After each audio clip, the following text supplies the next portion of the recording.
Winter survival shows make it look tough to last a week in the wild.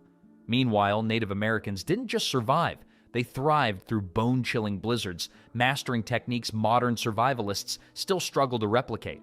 But before we get to those, there's one crucial survival secret you need to know. One so simple, it's often missed. You know how everyone these days acts like they mastered layering clothes for winter? Well, I hate to break it to all the outdoor gear influencers, but Native Americans had this whole system figured out centuries ago, and they did it without a single YouTube tutorial. Let's talk about the star of their winter wardrobe, buckskin. But not just any buckskin, brain-tanned buckskin. And yes, you read that right. They actually used animal brains to tan the hide, which sounds gross, but created leather so soft you could bundle up without looking like a walking teepee. This wasn't your typical stiff leather jacket that makes you walk like a robot. Brain-tanned buckskin was the ancient equivalent of high-performance athletic wear. It kept water out while letting your skin breathe. Native Americans didn't just throw on one thick layer and call it a day. They mastered the art of layering long before outdoor brands started charging us $200 for a single technical base layer. The inner layer usually consists of softer, more processed hides that wick away sweat. Because let's face it, nothing ruins a winter day faster than feeling like you're wearing a wet blanket made of your own sweat. You might be wondering about the middle layer. This is where different tribes got creative. Some used shredded bark fiber, nature's insulation, while others went for fur with the hair turned inward. The outer layer? That was the heavy-duty stuff. Thick, treated hides that told winter winds to take a hike. And speaking of wind, some tribes added fringe to their clothing, which might look decorative but actually help break up wind patterns and shed rain. That's right, they weren't just trying to look cool. During particularly harsh winters, warriors and hunters would wear multiple layers of leggings. One elder from the Plains tribes once told an early settler, "If you can still feel your legs, you haven't put on enough leggings yet." Now that's what I call practical fashion advice. And unlike modern snow pants that make you sound like you're wrapped in plastic bags, these layers move silently. Pretty important when you're trying to sneak up on dinner. Archaeological evidence suggests some Native American winter clothing could keep people warm in temperatures as low as negative 40 degrees Fahrenheit. That's so cold that Fahrenheit and Celsius actually agree on the temperature, and they achieved this without a single synthetic fiber or battery-powered heating element. But perhaps the most impressive part wasn't just the clothes themselves, it was how they maintained them. Waterproofing needed to be reapplied regularly, which they did using a mixture of animal fats and other natural materials. It was basically the original durable water repellent coating, except they didn't need to read a care label to figure out how to reapply it. Remember the old saying, "There's no such thing as bad weather, only bad clothing"? Native Americans took this to heart, but with a twist. They believed that dressing poorly for winter wasn't just uncomfortable. It was disrespectful to both nature and their own survival skills. Each piece of clothing represented hours of work, from hunting the animal to processing the hide to crafting the final garment. No fast fashion here. And just like your favorite winter coat today probably has a million pockets, most of which you probably never use, Native American winter wear was all about functionality. They added pouches and storage spaces in their clothing, but here's the kicker. Everything had a purpose. No random pocket that's too small for anything except maybe a stick of gum. Speaking of staying warm, you won't believe the genius ways Native Americans kept their homes cozy during those brutal winter months. My apartment's heating bill last winter nearly gave me a heart attack, and that got me wondering about how Native Americans kept warm without electricity. Turns out they were absolute geniuses at building winter homes. While I'm here fighting with my thermostat, they created homes so well insulated that some could maintain temperatures above 60 degrees Fahrenheit even when it was negative 20 degrees Fahrenheit outside. Take the Plains tribes' earth lodges. These weren't just houses, they were like natural fortresses. Built partially underground, these homes used Mother Earth as their insulation. The walls were thick, we're talking several feet of packed earth, and the whole structure was supported by massive wooden beams. A single earth lodge could house multiple families and stay warm through the harshest winters. Modern underground homes are selling for millions today, but Native Americans perfected this concept centuries ago. The northeastern tribes had their own brilliant solution: longhouses. These weren't your average log cabins. Picture a massive wooden hall that could fit several families with multiple fires running down the center. The smoke would rise and escape through holes in the roof. But here's the clever part. It would warm the air as it went up, creating a natural heating system. The longest longhouse ever recorded was 400 feet long. That's longer than a football field, and all of it was heated by a few well-placed fires. The Great Basin Tribe's wiki-ups were engineering masterpieces. These dome-shaped homes might look simple, but the tribes would weave thick grass and bark into the walls, creating countless tiny air pockets. Basically the same principle as modern home insulation, but all natural. They'd even angle the entrance away from prevailing winds to keep drafts out. That's some serious architectural planning. Archaeologists studying ancient Native American winter homes found that some tribes used different types of soil layers in their walls because they knew certain soils held heat better than others. They were basically material scientists before material science existed. One excavation revealed a winter home with 3 distinct soil layers, each with different thermal properties. The homes weren't just about staying warm, they were community spaces too. In many tribes, winter was storytelling season. Families would gather in these cozy spaces, sharing stories and passing down knowledge while the wind howled outside. Kind of makes our modern family movie nights seem a bit boring in comparison, doesn't it? The largest recorded winter gathering in a single longhouse included over 100 people, all staying warm and entertained through the coldest months. Some tribes would build their winter homes in clusters, creating little windbreaks for each other. It was like an ancient version of urban planning. Modern cities are just now figuring out how building placement affects wind patterns, but Native Americans were already using this knowledge to their advantage. Archaeological studies have shown that these clustered settlements could reduce wind chill factors by up to 30%. The best part is that these homes were built to work with nature, not against it. Unlike our modern houses that fight against the environment with artificial heating and cooling, Native American winter homes use the natural properties of earth, wood, and air to stay warm. No wonder my electricity bill is through the roof. Now, keeping a home warm is great, but you still need to venture outside sometimes, especially when you need to hunt or gather food. And that's where fire becomes your best friend. Last week, my lighter died while camping, and I nearly lost my mind trying to start a fire. 2 hours later, all I had was a pile of wet wood and wounded pride. Meanwhile, Native Americans could get a roaring fire going with just a couple of sticks and some know-how. Talk about making me feel like a city slicker. The bow drill was their go-to fire starter, and it's way cooler than it sounds. You'd think rubbing 2 sticks together was something from cartoons, but these folks turned it into an art form. The fastest recorded traditional fire starting was just under 30 seconds. That's quicker than me finding my matches in my backpack. The trick wasn't just about speed, though. They discovered that certain woods worked better than others. Cedar and yucca were like the premium gasoline of the wood world.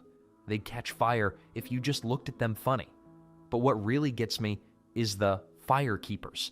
Instead of starting from scratch every time, some tribes would preserve embers for days or even weeks.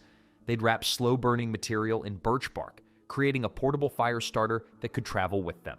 It's like they invented the world's first battery, except this one kept you alive in sub-zero temperatures. One elder mentioned that their grandmother could keep an ember alive for up to 2 weeks during winter migrations. That's longer than I can keep a houseplant alive. The fire pit designs were something else entirely. Modern research showed that some of their fire pit structures could maintain a steady temperature of 70 degrees Fahrenheit in a lodge, even when it was cold enough outside to freeze your words mid-sentence. They'd build these pits with specific stones that could hold heat longer. Soapstone was particularly popular because it could radiate warmth for hours after the fire died down. They figured out that different types of wood produce different types of fires. Pine and cedar, great for a quick blast of heat when you're freezing your socks off, but for those long winter nights, oak and hickory were the MVPs. These hardwoods burned slower and hotter, perfect for keeping your toes toasty until sunrise. Scientists recently tested these traditional wood combinations and found that the heat output could be up to 40% more efficient than random wood selection. Ever tried starting a fire in the rain? It's about as fun as doing taxes underwater. But Native Americans had that figured out too. They'd collect and store birch bark because it contains oils that make it burn even when wet. They'd also create these clever little fireboards, flat pieces of wood with special notches that could keep your fire-starting materials dry even in a downpour. One tribe's fireboard design was so effective that modern survival experts still teach it in their courses. What's impressive is their smoke management. Every tribe had their own techniques for controlling smoke in their shelters. Some designed their fire pits with underground air channels that fed oxygen to the flames while minimizing smoke. Others created complex draft systems using the natural airflow in their homes. It's like they invented chimney science before chimneys were even a thing. And get this, they didn't just use fire for warmth.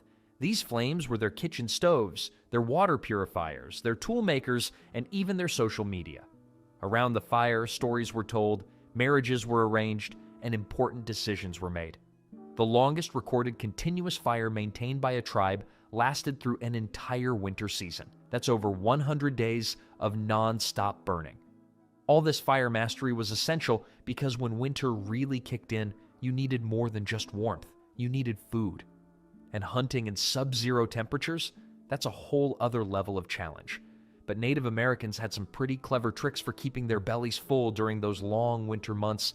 Ever had your power go out and worried about all the food in your fridge going bad? Try handling that situation for an entire winter. Native Americans mastered the art of food preservation long before electricity was even a dream. While we panic when our DoorDash delivery is late, they planned their winter food supply months in advance. The most impressive part is that their food preservation techniques were so effective that archaeologists have found cached food stores that lasted through multiple winters.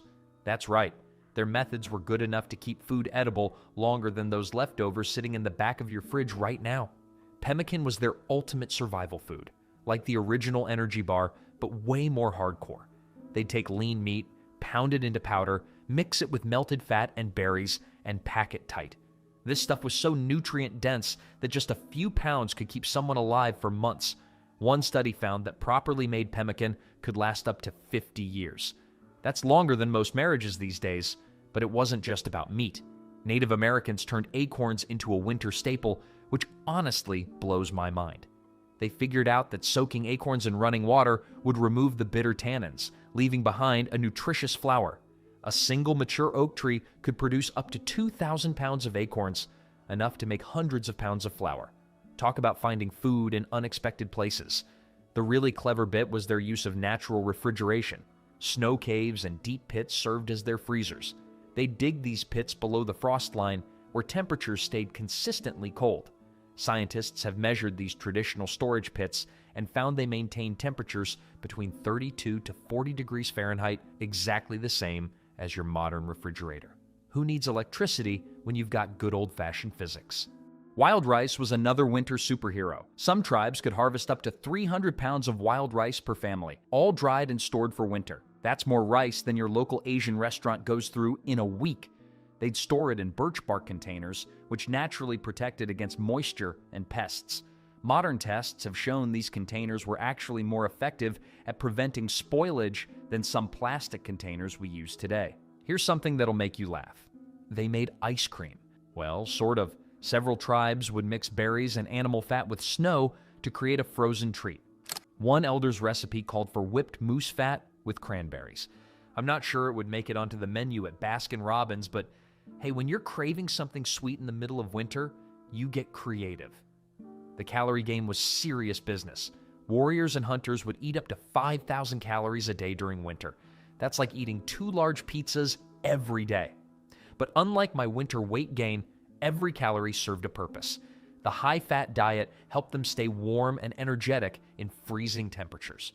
Recent studies of traditional winter diets showed they were perfectly balanced for cold weather survival, with just the right mix of proteins, fats, and carbohydrates. Some tribes even turned food storage into an art form. They'd weave huge storage baskets that could hold hundreds of pounds of dried food. These weren't just functional, they were beautiful. Some surviving examples show intricate patterns that told stories about successful harvests and harsh winters survived. All this food knowledge helped them stay alive and moving through deep snow, which was crucial because winter hunting grounds could be miles away. And getting through that snow, that required some seriously clever innovation. Speaking of which, You won't believe the ingenious ways they invented to travel across deep snow. The first time I tried walking in deep snow, I looked like a newborn giraffe trying to ice skate. 3 steps in, and I was face first in a snowbank, questioning all my life choices. Native Americans, though, they turned walking on snow into an art form that would make Olympic athletes jealous. Snowshoes were their game-changing invention. Before fancy winter gear catalogs existed, they created these incredible devices that turned impossible trudging into smooth sailing. Each tribe developed their own style based on their local snow conditions. The Ojibwe made long, narrow snowshoes perfect for speed. They could cover up to 70 miles in a single day.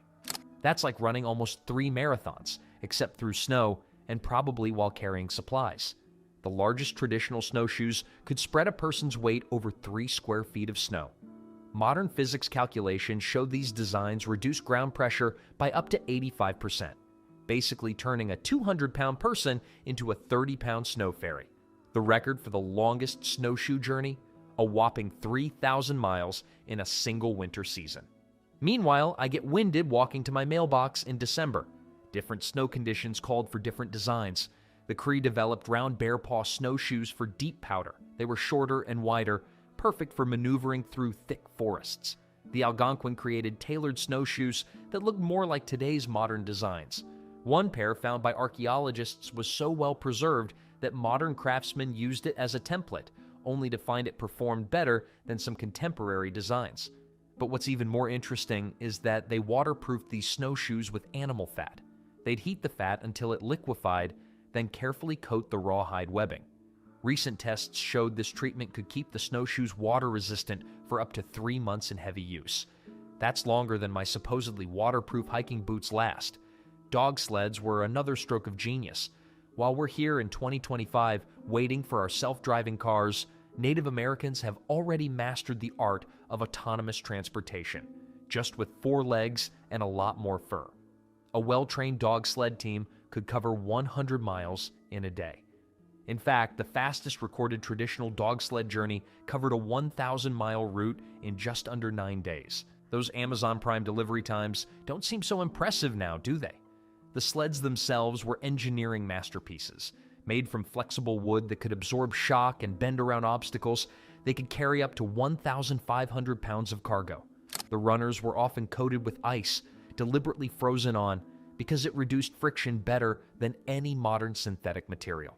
When tested by modern engineers, these traditional sled designs proved to be up to 30% more energy efficient than early mechanical snowmobiles.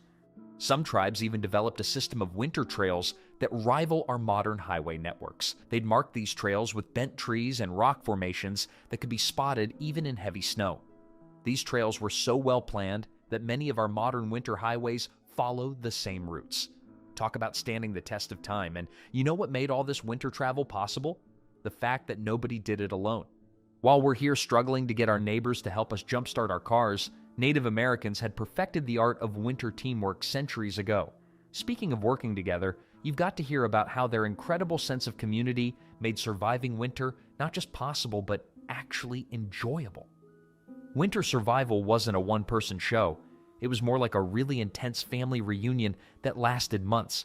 Back then, you couldn't just order takeout when you were feeling lazy or crank up the thermostat when things got chilly. Every single person in the tribe had a role to play, from the youngest kids to the oldest grandparents. The fire tenders had one of the most crucial jobs in the whole tribe. These dedicated individuals kept the flames burning 24/7, which was way harder than it sounds. They couldn't just flick a switch. They had to constantly monitor the embers, add wood at exactly the right times, and adjust the fire to handle whatever Mother Nature threw at them. Fun fact, some tribes had specific families whose sole winter job was keeping the fires alive. Talk about pressure. Imagine being the person who let the fire go out during a blizzard. You'd never hear the end of it at the next tribal gathering. Hunters were the winter warriors of the tribe. These brave, or maybe just slightly crazy individuals would venture out into the bone-chilling cold to track down food. They worked in teams, using hand signals and incredible tracking skills passed down through generations. One fascinating tidbit, some tribes could track animals just by studying the melted spots in the snow where they had recently walked. That's like being a snow detective. Then there were the storytellers, the original Netflix of their time. During the long winter nights, these tribal historians would gather everyone around the fire and share tales that were way more than just entertainment. Hidden in these stories were survival lessons, moral teachings, and important tribal history. One elder from the Cree Nation could recite over 200 different winter survival stories from memory. Each story had a specific purpose. Some taught kids which plants were safe to eat, while others explained weather patterns through clever analogies. The medicine keepers played a vital role too. These knowledgeable individuals stored and prepared remedies for winter ailments. They knew exactly which bark could bring down a fever or which root could ease a cough. Their medical knowledge was so advanced that when European settlers arrived, many of them actually turned to Native American healers for help during harsh winters. Kids weren't just sitting around either. They had their own important jobs. Young children would help collect kindling, learn to repair winter clothing, and memorize the stories that would one day be their responsibility to pass on. It was like a really intense survival school where failing wasn't an option. The whole tribe worked together to keep their spirits up during the darkest days. They organized winter games and competitions that weren't just fun. They helped everyone stay active and warm. Some tribes even had indoor ball games that they played inside their lodges during blizzards. Imagine trying to play basketball in your living room with your entire extended family. Every member of the tribe understood a simple truth. Your survival depended on everyone else's survival. If one person failed at their job, everyone suffered. This created an incredible bond between tribal members, a connection so strong that many modern psychologists study these tribal relationships to understand true community building. This sense of community was just as important as all those layers of clothing we talked about earlier, because sometimes the best way to survive wasn't just about having the right gear. It was about having the right people around you.